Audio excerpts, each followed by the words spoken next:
اللي قدامكم في الصورة ده اسمه حسن. حسن شاب عنده 18 سنة من محافظة الشرقية وتحديدا من فاقوس البحر. اللي حصل مع حسن ممكن يحصل مع شباب كتير، وعايز اقول لك ان اللي حصل مع حسن قسما بالله حصل معايا 3 مرات، بس في كل مرة ربنا كان بينجيني منها. وعشان ما اطولش عليكم وقبل اي حاجة عايزين نترحم على حسن، ربنا يرحمه ويصبر اهله، ويا ريت حقه يرجع له. اللي لسه ما رجعش للاسف بقاله اكتر من 100 يوم.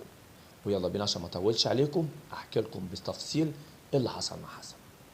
حسن شاب عنده 18 سنة بيصرف على نفسه، بيشتغل بدل الشغلانة 2، بيشتغل بالنهار في مكتبة وبالليل بيشتغل في كافيتيريا.